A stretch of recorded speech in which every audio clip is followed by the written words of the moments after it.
मित्रों, क्या आपने कभी गौर किया है कि हम सब जीने की तैयारी तो बहुत करते हैं, लेकिन जीते कभी नहीं। हम कल के लिए बचत करते हैं, भविष्य के लिए योजनाएं बनाते हैं और इस चक्कर में आज जो हमारे हाथ में है उसे खो देते हैं।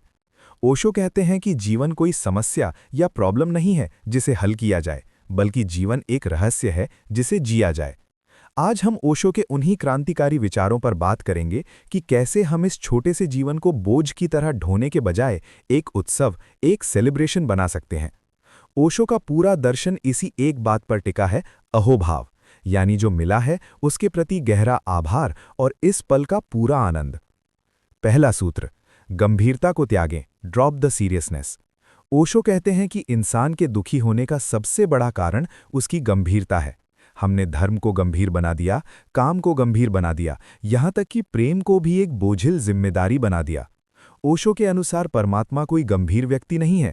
अगर वो गंभीर होता तो दुनिया में इतने रंग, इतने फूल, इतने नाचते हुए झरने और चहकते पक्षी नहीं होते।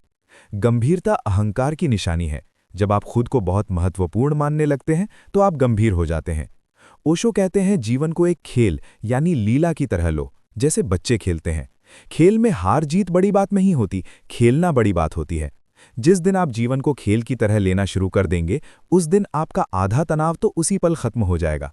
मजे से जीने का पहला कदम है थोड़ा हल्के होना, लाइटन अप। दूसरा सूत्र, वर्तमान ही एकमात्र सत्य है, लिव इन द नाउ।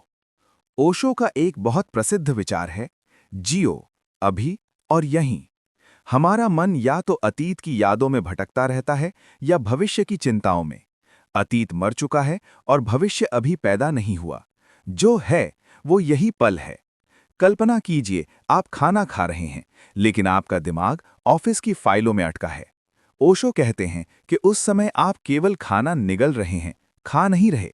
मजे से जीने का मतलब है कि आप जो भी कर रहे हैं उसमें पूरी तरह डूब जाएं। अगर आप नहा रहे हैं तो पानी की हर बूंद को महसूस करें। अगर आप किसी से बात कर रहे हैं तो पूरी तरह वही मौजूद रहें।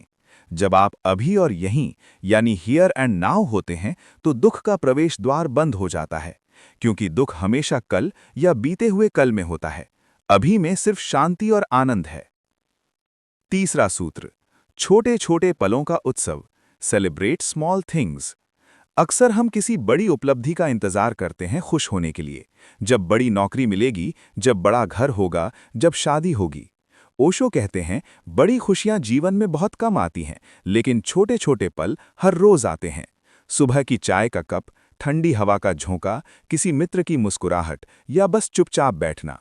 अगर आप इन छोटी चीजों का आनंद नहीं ले सकते तो आप बड़ी चीजों का आनंद भी कभी नहीं ले पाएंगे। ओशो का सुझाव है कि जीवन को टोटलिटी में जियो। हर छोटी चीज को ऐसे करो जैसे वो दुनिया का सबसे महत्वपूर्ण काम हो। नाचो तो ऐसे नाचो जैसे कि तुम खुद नृत्य बन गए हो। जब कर्म और कर्ता के बीच की दूरी खत्म हो जाती है, वहीं से मजा शुरू होता है। चौथा सूत्र, समाज की नहीं, अपनी सुने, बी रिबेलियस। ओशो ने हमेशा बगावत की बात की है, लेकिन ये बगावत दूसरों के खिलाफ नहीं, बल्कि खुद के ऊपर थोपे गए संस्कारों के खिलाफ है। हमें बचपन से सिखाया गया कि सफल कैसे बने, अमीर कैसे बने, प्रतिष्ठित कैसे बने। किसी ने ये नहीं सिखाया कि खुश कैसे रहें। ओशो कहते हैं कि समाज चाहता है कि आप एक पुर्जा यानी पार्ट ऑफ अ मशीन बने, जबकि अस्तित्व चाहता है कि आप एक फूल बने। मजे से वही जी सकता है जो अपनी अंतरात्मा की आवाज सुनने का साहस रखता है। दूसरों की उम्मीदों पर खरा उतरने की कोशिश में हम अपनी मौलिकता यानी ओरिजिनलिटी खो देते हैं। ओशो का कहना है, जैसे तुम हो वैसे ही रहो। परमात्मा ने तुम्हें कुछ बनने के लिए नहीं, बल्कि खुद को खिलने देने के लिए भेजा है। अपने विशिष्टता को स्वीकार करना ही आनंद का द्वार है। पांचवा सूत्र, ध्यान, स्वयं के साथ जुड़ना, meditation, connecting to self. Osho के अनुसार बिना ध्यान के जीवन केवल उत्तरजीविता है। ध्यान का मतलब मंदिर में जाकर बैठना या मंत्र जपना नहीं है। ध्यान का मतलब है साक्षी यानी विटनेस होना। अपने ही विचारों को, अपनी ही भावनाओं को दूर खड़े होकर देखना। जब आप मजे से जीने की बात करते हैं तो सबसे पहले आपको अपने भीतर के कोलाहल को शांत करना होगा। जब भीतर शांति होती है तो बाहर की दुनिया अपने आप सुंदर लगने लगती है। ओशो कहते हैं कि जिसे खुद के साथ रहने में मजा आने लगा, उसे दुनिया में कोई दुखी नहीं कर सकता। अकेलेपन और एकांत के बीच का अंतर समझें। अकेलापन एक कमी है, जबकि एकांत एक उपलब्धि है।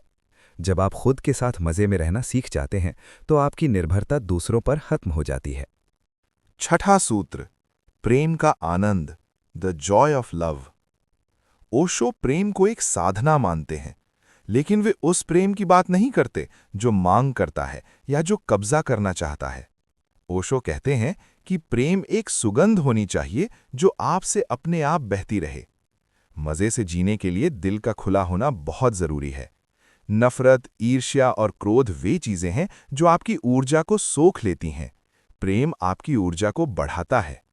प्रेम का मतलब सिर्फ किसी साथी से प्रेम नहीं, बल्कि जीवन के प्रति प्रेम, अस्तित्व के प्रति प्रेम। जब आप प्रेम पूर्ण होते हैं तो आप ब्रह्मांड के साथ एक लय में, हार्मनी में होते हैं, और उस लय में होना ही सबसे बड़ा मजा है। सातवां सूत्र, स्वीकार भाव, टोटल एक्सेप्टेंस। जीवन में दुख तब आता है जब हम चीजों को वैसा नहीं स्वीकार करते जैसी वे हैं। हम चाहते हैं कि लोग हमारे हिसाब से बदलें, परिस्थितियां हमारे हिसाब से हों। ओशो कहते हैं, जो है उसे स्वीकार कर लो, लेट इट बी। अगर आज दुख है तो उसे भी मजे से अनुभव करो। अगर उदासी है तो उदास होकर बैठो, उससे भागो मत। जब आप विरोध करना छोड़ देते हैं तो संघर्ष खत्म हो जाता है। ओशो का एक बहुत ही सुंदर विचार है कि जब नदी बहती है तो वो चट्टानों से लड़ती नहीं, बस रास्ता बनाकर निकल जाती है। जीवन के प्रवाह के साथ बहना ही मजे से जीने का रहस्य है। तो मित्रों, ओशो के इन विचारों का सार क्या है? सार ये है कि जीवन आपको मिला है।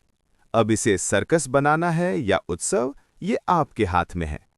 हंसने के लिए किसी कारण का इंतजार ना करें। रोना आए तो जी भर कर रोएं, लेकिन उसमें भी एक होश रखें। अपनी छोटी छोटी खूबियों पर गर्व करें, किसी की नकल न करें, और सबसे जरूरी, इस पूरी यात्रा को बहुत सीरियसली ना लें।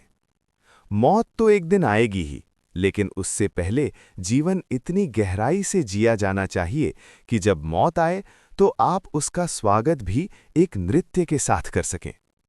ओशो की शिक्षाओं का निचोड़ यही है, ज़ोर्बा द बुद्धा, यानी बाहर से जीवन के सारे सुखों का आनंद लेने वाला ज़ोर्बा और भीतर से बुद्ध जैसी शांति। आज से ही, अभी से ही अपनी सांसों को महसूस करें और खुद से कहें, ये जीवन बहुत सुंदर है और मैं इसे पूरी तरह जीने के लिए तैयार हूं। धन्यवाद।